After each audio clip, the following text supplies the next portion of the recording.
I know it's crazy. So now everybody want to talk about the Sony FX2 out of nowhere.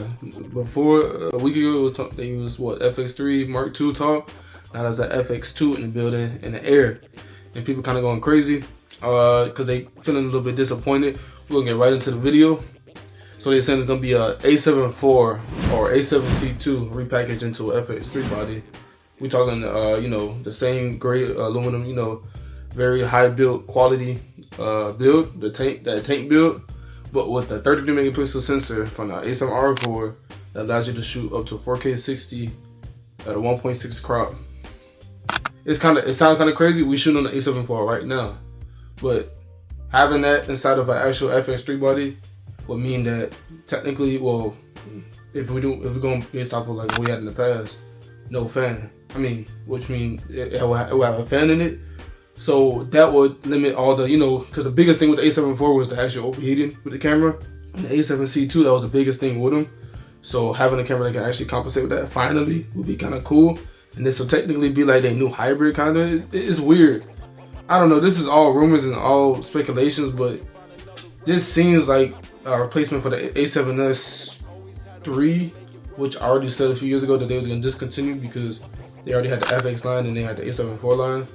And now that they there's no they technically can't top what they did with the A7S line, so it's kind of like a useless thing. So I really think if these specs and rumors are true, this is something that's gonna be the replacement for the A7S line, because there's no point in the A7S line, honestly, if they're gonna just have a hybrid and then a dedicated stills and a dedicated photo stills and then a dedicated low light camera for video. So I don't know, it seemed kind of crazy to me, y'all. Let's get into the rest of these specs. Alright, so I got my phone right here. Let's talk about some major specs. So they saying that it's gonna have a big EVF, like a actual EVF. Now a lot of filmmakers kind of mad about this because they're saying, well, I guess non-filmmakers, because they're saying what's the point of having an EVF on a camera that's meant to do video. But you got to keep in mind, real cinema cameras or shoulder rig cameras usually have like a EVF eye cup, like a Blackmagic broadcast or something like a FX9. A lot of those cameras have actual EVFs on them, and like people use them on shoulder mounts and just look through the thing. Me personally, I don't really use it. I don't really see the big deal of it, especially on a small body. It's gonna be kind of weird. So these specs seem crazy. Let's get to the next one. AI autofocus. Obviously, if they do release a camera, obviously it's gonna have AI autofocus. It's gonna have that pre-subject prediction, things like that, like the Sony A7R5. The multi-angle touchscreen. I think it's gonna have it. You know, the Sony A7R5 was like a big advocate for that. I think the new Lumix S1 II just came out with that too. Yeah, I could definitely see them putting that inside the camera. You know, further pushing that high-end looking, you know, screen. Hopefully they bump up the resolution. So I'm not mistaken, on the A7 IV is like 2 point something million points on it. But let's see. And then the big one is a 32-bit float recording internally. That's unheard of from Sony, 32-bit float. But you know, you never know, it's 2025, it's a different type of, you know, we're in a different world now. But 32-bit float internally, I don't know about that. That sounds too good to be true. But that would be a great feature, allowing you to not be able to peak your audio, or well, it'll have a significantly less time peaking. It'll be much more manageable, and in post you can fix it. 32-bit float would be great. We'll see. Alright, so with the specs out of the way, I guess we can actually get into what I feel about it. Me, honestly, the FX2, right now I have the A7 IV, before I had the FX30.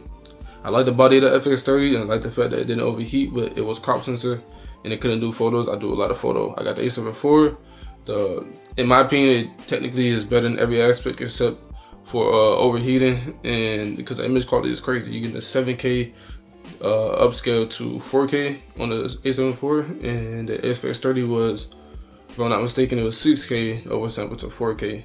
But you know, that's APS-C versus full frame. This thing is just much more, you know, appealing, in my opinion. I feel like the dynamic range on this is crazy. 14 stops, I think. What I do love about the FX30 and the FX3 is the look of it. I love the look. It definitely got that client perception, beautiful look. Another thing you can technically say is one of the best things about the FX3 is just the, you know, once people see it, it's like it's almost like the brand. Once people see that FX line, they take it a little bit more seriously. and like the way you can rig it up is much more crazy than you can with the A7 IV. Well, technically you do the same thing, but it looks more impressive on the FX body. I'm not gonna lie, be honest. I'm trying to think what else I can say about it. I don't know. Lumens just dropped the S1 II, and people going crazy about how great it is and that it has open gate. I highly doubt Sony. I'm not even gonna talk about open gate because I know Sony's not gonna put it in this camera. We still got the A7 V waiting on. We still waiting on the FX3 II. This will not be an FX3 II replacement. No sir. It will kind of be like I guess a placeholder. It's weird. Maybe this is the FX3 II, and then the specs are way better. People just got it mixed up. I don't know, but this camera is very weird and it's coming at a very weird time. This is the time we're supposed to be in the A7 V, and the rumors of the FX3 or the FX3 II are announced. So I don't know, man. You guys let me know what you feel. That was my little thoughts on it. If you got any insights or specs that you know about, make sure you guys, I guess, DM me. If you feel comfortable, DM me. Let me know, and I will definitely make a video on it or give you credit for it. However you guys want to do it, I appreciate it. I'm out of here. Stay tuned.